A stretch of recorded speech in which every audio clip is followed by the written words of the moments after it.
Welcome to episode 13 of the People's History of Ideas podcast.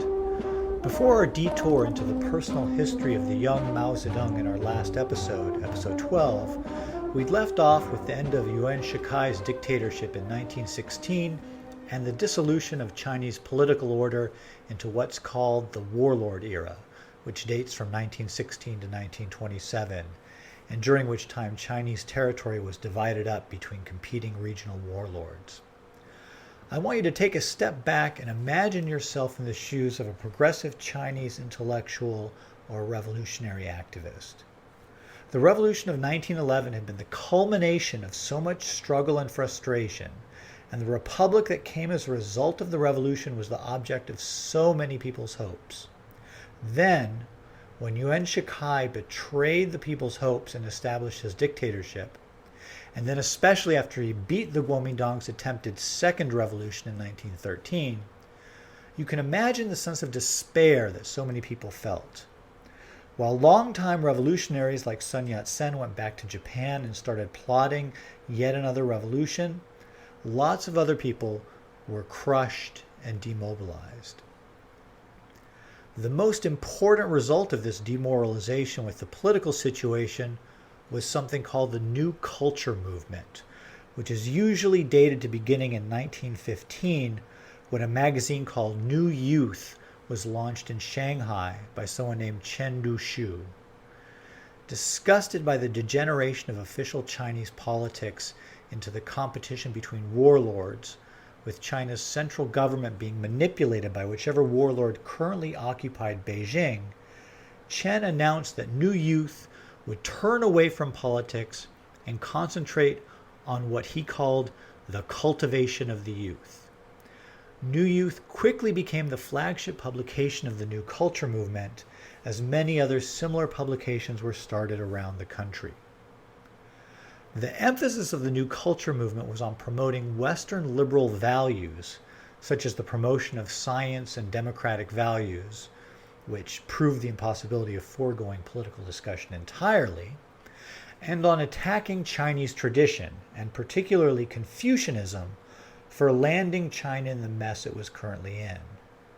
Chen and most of the New Culture intellectuals rejected Chinese tradition almost entirely. The significance of the name New Youth as the name of Chen's journal can be seen in this quote from his Call to Youth that he put in the inaugural issue of the publication. The Chinese compliment others by saying, "He acts like an old man, although young." Englishmen and Americans encourage one another by saying, "Keep young while growing old." Such is one respect in which the different ways of thought of the East and West are manifested. Youth is like early spring, like the rising sun, like trees and grass in bud, like a newly sharpened blade. It is the most valuable period of life. The function of youth in society is the same as that of a fresh and vital cell in a human body. Chen goes on to talk about how China is dominated by the old and the rotten, while the values of science and democracy coming from Europe and America represent youth and vitality. So while Chen and the other New Culture intellectuals were not the first Chinese advocates of science and democracy, they stand out for the vehemence with which they tended to attack Chinese traditional values. One particularly important writer, Lu Xun, began writing at this time as part of the New Culture movement. His first major work, A Madman's Diary, which was published in New Youth, is a short story about a man who gradually comes to realize that Chinese civilization has been based on cannibalism, and that all the values of Confucianism, which he had been taught were the basis of an ethical life and good society, are in fact the values of cannibalism. The story ends with the line, "Save the children," which gets to the heart of the goal of the New Culture movement. Rather than advocate for political change in a political situation that they saw as hopeless, the idea of the New Culture movement was to educate particularly the upcoming generation to reject Confucian values. The New Culture movement continued along these lines for several years, and in the meantime, a few major things happened. First, China was drawn into World War I. It didn't send troops, but it did declare war on Germany and sent about 100,000 laborers to work on docks and construction sites in Western Europe, which freed British and French men to fight in the war. The conditions that the Chinese worked in were not good. A short Chinese phrase book given to British officers supervising Chinese workers included phrases like, "Why don't you eat this food?" and "This latrine is reserved for Europeans and is not available to Chinese," which gives you a flavor for the sort of treatment the Chinese allies of the British and French got in Europe. Most Chinese people hoped that with Germany's defeat and China's contribution to the war effort, that the German colony in Shandong would be returned to China after the war. If you remember from episode 11, Japan had taken over Shandong when it declared war on Germany. But the hope was that with the final peace settlement at Versailles, that Shandong would be given back to China. This hope was particularly stoked by all the talk of the importance of national self-determination by American President Woodrow Wilson. But as many colonial peoples learned at the time, he really only meant self-determination for European peoples. As it turned out, when the peace agreement was finally settled in Versailles, Japan remained in possession of the former German colony in Shandong. Masses of Chinese people felt betrayed, and huge demonstrations broke out in Beijing on May 4th, 1919, and soon all over the country against the Versailles Treaty, against Japanese and Western imperialism, and against the Chinese government and warlords who had acquiesced to the continued occupation of Shandong. The New Youth magazine had relocated to Beijing in 1917 when Chen Duxiu was named Dean of the School of Letters at Beijing University and gave jobs there to many of his fellow collaborators on the journal. So when the protest movement erupted in Beijing, the leading lights of the new culture movement found themselves in the middle of the action. And suddenly, they no longer felt it was responsible to abstain from political action. There had always been a tension in the new culture movement between, on the one hand, seeing the Western liberal democracies such as Britain, France, and the United States as models to emulate, and on the other hand, recognizing that these countries were oppressors of China. After Versailles, this contradiction became more stark, and some new culture intellectuals began to feel that perhaps there were some problems with liberal democracy. However, rather than retreating back into an embrace of Confucian values, many Chinese people who were being radicalized during the protest movement began to take a closer look at what was happening in the Soviet Union. The Russian Revolution had begun in 1917, and progressive people in China were generally aware that it was happening, and in general wished the Russian communists well.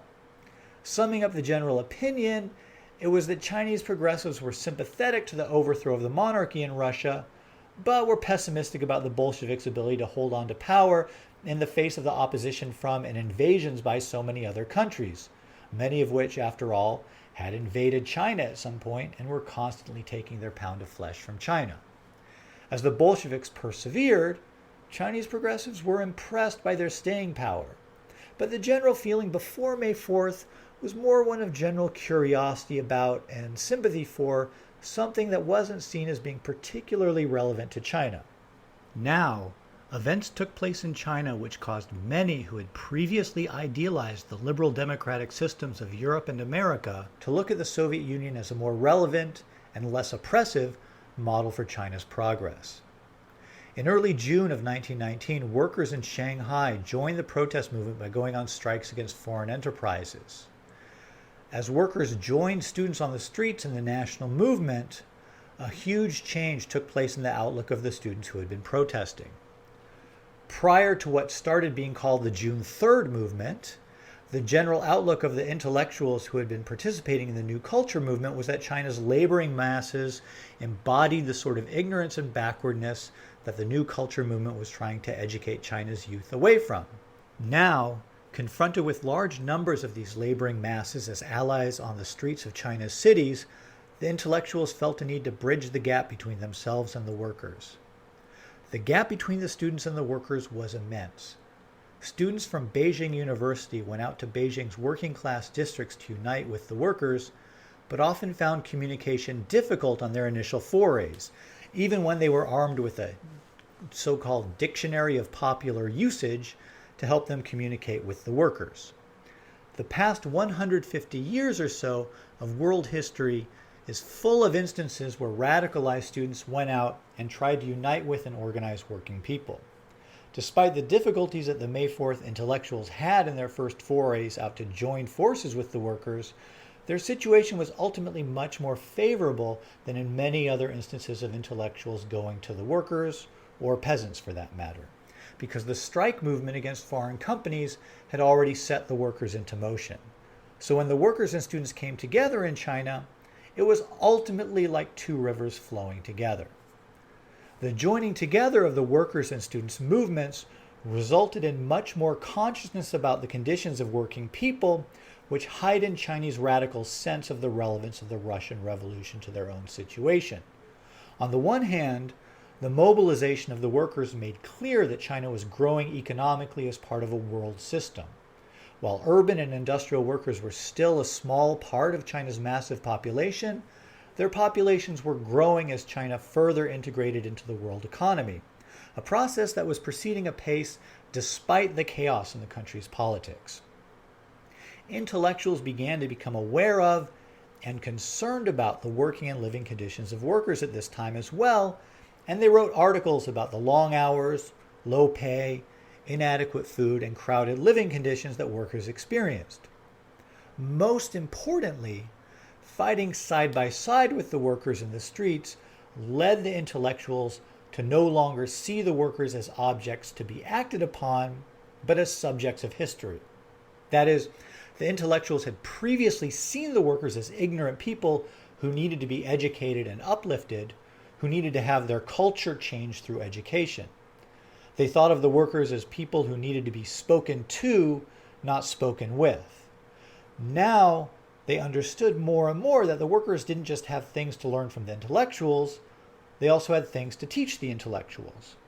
And as the May 4th movement activists began to think about workers as political actors, the socialist revolution next door in Russia began to seem more and more relevant. The tension between the roles of workers, peasants, and intellectuals in a revolution, and then in a revolutionary society created by a successful revolution, is one of the big themes repeated throughout the 20th century, so we will be coming back to it again in the future. But to just say a few words about it now, we can see right here in 1919, at the beginning of the immediate process that would lead to founding the Chinese Communist Party in 1921, this tension already coming to the fore. It's only natural, after all, that people who deal with ideas, intellectuals and students, as part of what they do, are just about everywhere in the world the people who first pick up revolutionary ideology.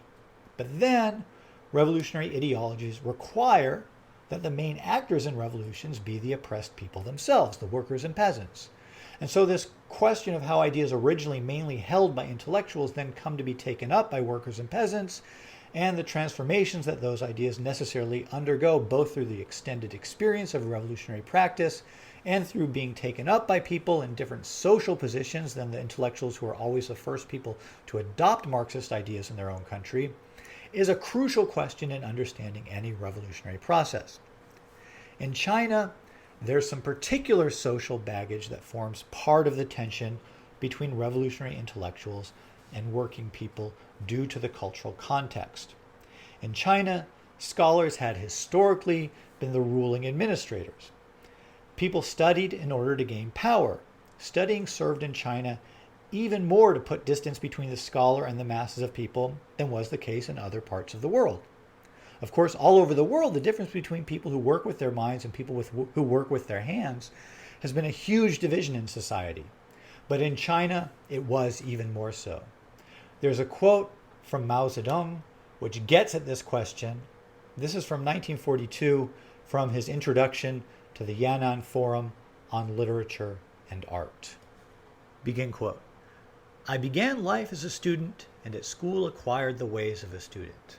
I then used to feel it undignified to do even a little manual labor, such as carrying my own luggage in the presence of my fellow students who were incapable of carrying anything, either on their shoulders or in their hands. At that time I felt that intellectuals were the only clean people in the world. while in comparison workers and peasants were dirty. I did not mind wearing the clothes of other intellectuals, believing them clean, but I would not put on clothes belonging to a worker or a peasant, believing them dirty. But after I became a revolutionary and lived with workers and peasants and with soldiers of the Revolutionary Army, I gradually came to know them well, and they gradually came to know me well too. It was then, and only then, that I fundamentally changed the bourgeois and petty bourgeois feelings implanted in me in the bourgeois schools. I came to feel that compared with the workers and peasants, the unremolded intellectuals were not clean, and that, in the last analysis, the workers and peasants were the cleanest people, and, even though their hands were soiled and their feet smeared with cow dung, they were really cleaner than the bourgeois and petty bourgeois intellectuals.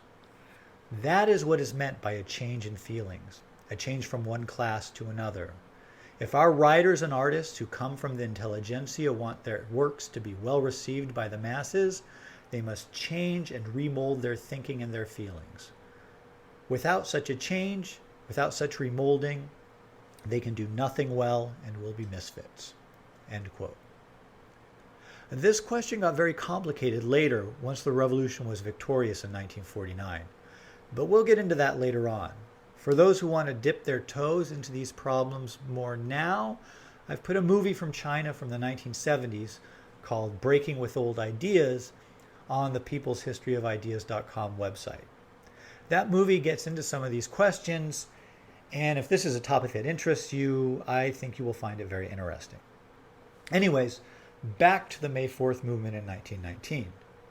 By the end of 1919, Chen Duxiu, the man who in 1915 had said that he intended to just focus on culture and education as means to effect social change, now said, "I believe that measures concerning a society's economy should take up the greater part of politics. Moreover, if the economic problems of a society remain unresolved, then neither can any important political problems be solved. A society's economy is the foundation for its politics." End quote.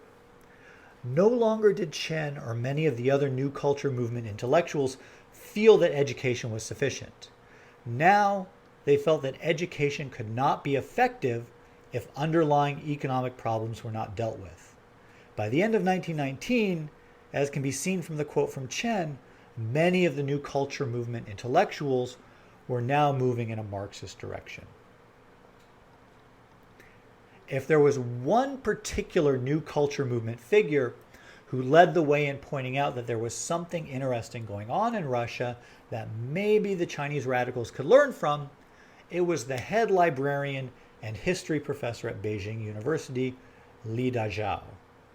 Li was somewhat different than most other New Culture intellectuals in that he represented a minority line of thinking which saw some value in Chinese traditions. He felt that there was some good in Chinese culture which could be kept and had not been as uncritically accepting of Western liberalism as most of his colleagues. Even as Li took the lead in calling on China's radicals to look closely at the Russian Revolution for what they could learn from it, he emphasized the importance of adapting whatever was learned from the Russian Revolution to China's specific circumstances.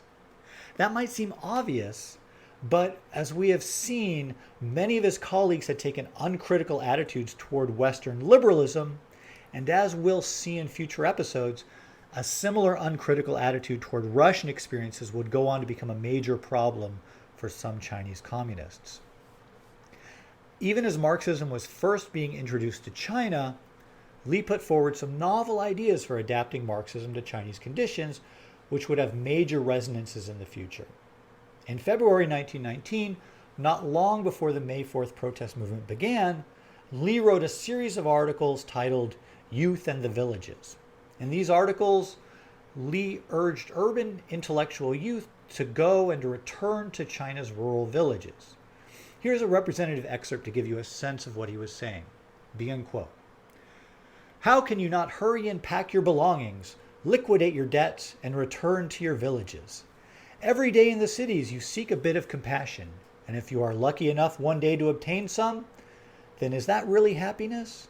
If you return to the countryside soon, then no matter whether you engage in mental labor or physical labor, cultivate the land, or become a teacher in a primary school, your own lives will become simpler. Each day, you will be engaged for 8 hours in work that will benefit the people and will benefit yourselves as well. And you can devote your leisure time to the development of the village and to the reform of the life of the peasants. Thus, on the one hand, you will be engaged in labor, and on the other hand, you will join with your fellow workers to discuss the higher principles of human life. Only if the intellectuals enter the laborers' organizations will the laborers' organizations become enlightened. Only if large numbers of youths return to the villages will there be any hope of reforming village life. And only if village life is effectively reformed will there be progress in social organization. Those robbers who plunder the rural workers and cheat the peasants will then disappear. Youth, hurry to the villages. Each day go out and work in the fields and then return to rest. Till the fields and eat, dig wells and drink. In these places you should settle yourselves and find your destiny. End quote. Now, when Li Dazhao wrote these lines, he was just in the process of studying the history of the Russian Revolution and learning about Marxism. But even as Li Dazhao later in 1919 became a leading figure in bringing Marxism to China, he continued to return to the theme of the importance of China's countryside as a place where revolutionary intellectuals should work with the peasantry. In September 1919, he wrote the following lines, urging intellectuals, quote, not to drift about in cities and become cultured vagrants existing outside of working society. We ourselves ought to go to the villages and take up hoes and plows and become companions of the toiling peasants. During periods of rest, we ought to take the opportunity to teach and comfort them. It should be known that the term dignity of labor is certainly not applicable to those people who talk but don't do a bit of physical work. Those intellectuals who eat but do not work ought to be eliminated together with the capitalists. The condition of China today is that the cities and the villages have been made into two opposite poles and have almost become two different worlds. The village people have not the slightest relation with the problems that develop in the cities and the spread of culture. Generally, the city people are wholly unconcerned with life in the villages and are completely unaware of their conditions. In countries with a comparatively low level of culture, the spread of culture depends entirely upon the propaganda activities of self-conscious youth who labor together with the peasants. The peasants, who are in close daily contact with the world of nature, come naturally to believe in humanism. By working together with them, not only can we informally influence them and spread culture, but also the cultural tools that are produced in the cities, such as publications, will necessarily follow in the footsteps of the youth and enter the countryside. In periods of agricultural slack, we ought to come to the cities to study, and in times when the peasants are busy, we ought to work in the fields. Then the atmosphere of culture will merge together with the shadows of the trees and the smoke of the village chimneys, and those quiet, depressed old villages will become transformed into lively, active new villages. The great unity of the new villages will be our young China. End quote. Here in these articles by Li Dazhao, we see for the first time the introduction of a theme that will repeatedly come up in the Chinese Revolution and then during the period of socialist construction, at least up until Mao's death in 1976. Until the victory of the Chinese Revolution, Marxism was seen by most people as a system of ideas for making revolution that was only really relevant to urban societies. When the Russian Revolution happened in mainly agrarian Russia, that was a signal to some Chinese progressives in the New Culture movement, like Li Dazhao, that maybe Marxism could also provide guidance for making a revolution in China, which was even more agrarian than Russia was. But while the Soviet communists always privileged the cities over the countryside, both in the making of the revolution with urban insurrections and then in how they organized their socialist society, in China from the very beginning, there were people like Li Dazhao who emphasized the importance of China's countryside and the peasantry. And starting with Li Dazhao, there was a kind of contradiction in how the countryside was viewed. On the one hand, the countryside was seen as somewhat pure compared to the cities. The cities were where foreign influence was greatest, where imperialism had corrupted life the most. So the emphasis on the role of the countryside in China's revolution that Li Dazhao introduced definitely reflected a certain revolutionary nationalism alongside his taking up of Marxism. But while the peasants might be pure of the corruption of the cities in some sense, they're also seen as in need of enlightenment by intellectuals and, in later communist writings, by the proletariat. So Li's writings foreshadow themes that will come up later, such as the peasant-based revolutionary strategy that Mao Zedong later devises, and the continuing theme of going to the villages that will reappear all the way up to the end of the Cultural Revolution in 1976, both as a way of developing and raising the level of China's countryside and as a way of modifying the outlook of intellectuals who distance themselves from the common people. Next episode, we'll be taking another look at what the young Mao was up to during this time period, and those of you who noticed some similarities between Li Dazhao's thinking and Mao Zedong may not be surprised to learn that Mao worked as an assistant librarian at Beijing University under Li's direction for a time. So, to wrap up this episode, we saw the emergence of an important cultural movement in response to the hopelessness that progressive intellectuals felt at the possibility of engaging in politics at the beginning of the warlord era. Many of these important intellectuals, when they got tired of being screwed over by the Western liberals who they had admired, then began tuning into what was happening in Russia, where they saw a Marxist revolution was having some surprising successes. Like I said, next time we'll zero in on what Mao Zedong was doing during all of this.